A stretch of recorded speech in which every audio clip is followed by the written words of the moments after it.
What's your problem, baby?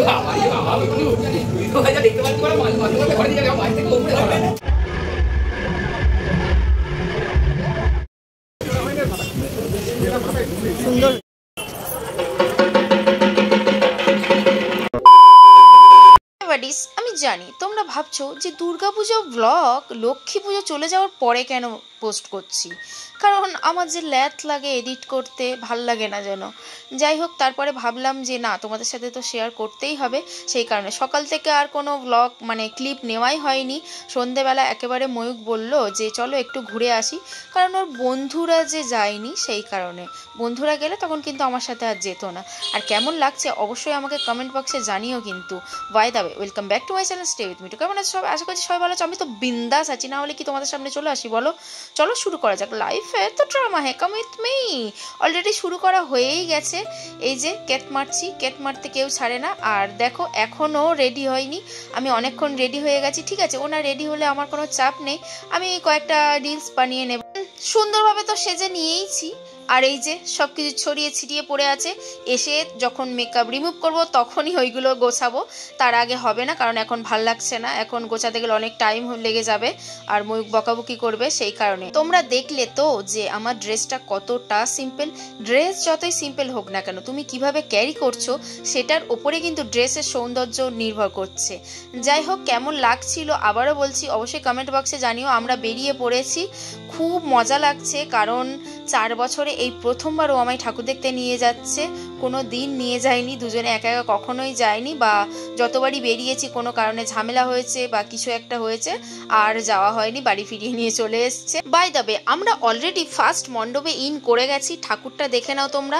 আর আমরা ওই দিন ডায়মন্ড হারবারেই ঘুরেছি, ওই প্যান্ডেলটা দেখা হয়ে যাওয়ার পর আবার চলে যাচ্ছি অন্য ঠাকুরের দিকে।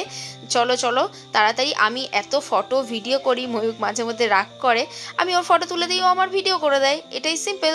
কিন্তু ও একটু 90s টাইপের আছে, আমিও 90s, কিন্তু ও আমাকে বলে যে আমি নাকি জেনজি। যাই হোক, কোনো ব্যাপার না, যা ইচ্ছা বলুক, তাতে আমার কোনো যায় আসে না। তোমাদের সাথে শেয়ার করার জন্য এতটুকু কথা আমি শুনে নিতেই পারবো। যাই হোক, এটা হচ্ছে ডায়মন্ড হারবার বাটার ওখানে প্যান্ডেলটা। এখানে প্রচণ্ড ভিড় হয়, ষষ্ঠীর দিন অত ভিড় ছিল না, কিন্তু এখানে দেখো অনেকটাই ভিড়, অন্য প্যান্ডেলের তুলনায় অনেকটা ভিড়। আর মণ্ডপে গিয়ে ফ্যানের সামনে দাঁড়াবো না, এটা তো কখনো হতেই পারে না। আর পুজো দেখতে গিয়ে মেয়ে মানে ফুচকা খাবো না, এটা হয় না। আমি খুব একটা ফুচকা প্রেমী না হলেও, তবে কোথাও ঘুরতে গেলে ফুচকা খেতে আমি ভীষণ ভালোবাসি, মানে ভালো লাগে। আর ডায়মন্ড হারবারের বেস্ট প্যান্ডেল এটা, মানে দেখে জাস্ট গায়ে কাঁটা দেওয়ার মতো দারুণ করেছিল। এটা হচ্ছে ডায়মন্ড হারবার পৌরসভার প্যান্ডেলটা, দারুণ দারুণ। এটা দেখার জন্যই মেনলি ময়ূক আমাকে নিয়ে গেছিলো, মানে ও দেখবে বলে তো আমাকেও নিয়ে গেছে, দুজনে একসাথেই দেখলাম। মানে কি বলবো, এটা এত ভালো লেগেছে, যখন নিজের চোখে দেখবে জাস্ট গায়ে গুজবাম্পস চলে আসবে। দারুণ মানে দারুণ, উফ, মানে কি বলবো, বেস্ট। এটা আমার বেস্ট লেগেছে, যখন চোখটা খুললো না, জাস্ট ওয়াও। এটা পুরো আদিযোগীর লাইভ করেছে, এটা ময়ূক ভালো বলতে পারবে, আমি খুব একটা জানি না। যাই হোক, ও আমাকে বলেছিল, এখন আমি ভুলে গেছি এই মুহূর্তে। তারপরে চলো অন্য প্যান্ডেলের দিকে যাওয়া যাক। আরও অনেক ঠাকুর ছিল, বাট ময়ূক আমাকে ওটা দেখার পর, মানে শিব ঠাকুরের ওটা দেখার পর আর দুটো ঠাকুর দেখিয়ে বাড়ি নিয়ে চলে এসেছিলো। ও মেনলি ওটাই দেখতে গেছিলো, তাও আমাকে দুটো ঠাকুর জোর করতে দেখিয়েছিল। এটা ছিল নুনগোলার ঠাকুরটা, এটাও বেশ সুন্দর করেছিল, জাস্ট মানে মায়ের মুখটা যেন জ্বলছে, আমার খুব ভালো লেগেছিল। ওখানে যাওয়ার পর একটু প্রসাদও দিয়েছিল, এই যে প্রসাদটা খেয়ে নিচ্ছি, প্রসাদে দিয়েছিল খেজুর, যেটা আমার খেতে খুব ভালো লাগে। বাই দ্য ওয়ে, তোমরা পুজো কেমন কাটালে অবশ্যই কমেন্ট বক্সে জানাতে ভুলো না কিন্তু। সবাইকে জানাই শুভ বিজয়া, বড়দের প্রণাম, আর ছোটরা আমার ভালোবাসা নিও। চলো এবার অন্য প্যান্ডেলের দিকে যাওয়া যাক। এটা যাচ্ছি মনে হচ্ছে হাই স্কুলের ঠাকুরটার দিকে। হ্যাঁ হ্যাঁ হ্যাঁ, রাস্তাটা পুরোপুরি ফাঁকা ছিল, অষ্টমী নবমী গেলে তো পুরো ফাঁকা দেখাই যেত না, প্রচণ্ড ভিড় হয়। তবে ওই দিন ওয়েদারটাও ভালো ছিল, ভাগ্য ভালো ছিল যে বৃষ্টি হয়নি, আমাদের ভাগ্যটা এতটাই ভালো ছিল। হাই স্কুলের প্যান্ডেলটাও বেশ সুন্দর করেছিল, দেখো ভিতরে যখন যাব বুঝতে পারবো। এই যে আমার পতিদেব, একেবারে ক্যামেরা শাই, ও ক্যামেরার সামনে খুব একটা আসতে চায় না, তবে ফটো তুলতে ভালোবাসে, কিন্তু ভিডিও করতে ভালোবাসে না, ফটো তুলতে খুব ভালোবাসে। চলো এবার ভিতরটা দেখা দেখা যাক ভিতরটা দেখে। বলো তো এটা কি থিম করেছিল। ঠাকুর দেখে যখন বেরোচ্ছি তখন এই যে আমার একটা গান্ডু ফ্রেন্ডের সাথে দেখা হয়ে গেছে। আমাদের দুজনেরই মিউচুয়াল ফ্রেন্ড। ও প্রথমে ময়ূকের ফ্রেন্ড ছিল, তারপরে আমারও ফ্রেন্ড ছিল। ময়ূকের সাথে প্রেম হওয়ার পরে জানতে পারলাম যে ও ময়ূকেরও ফ্রেন্ড, আমারও ফ্রেন্ড। ওই কারণে মিউচুয়াল ফ্রেন্ড। অনেক বছর পর দেখা হলো, অনেক দিন আমাদের আড্ডা হয় না। আর ভয়েসটা রিমুভ করতে হয়েছে। প্রথম কথা গান চলছিল, দ্বিতীয় কথা অনেক স্ল্যাগ ল্যাঙ্গুয়েজ ছিল, সেই কারণে। দেন ওখান থেকে বেরিয়ে আমরা খেতে চলে এসেছি।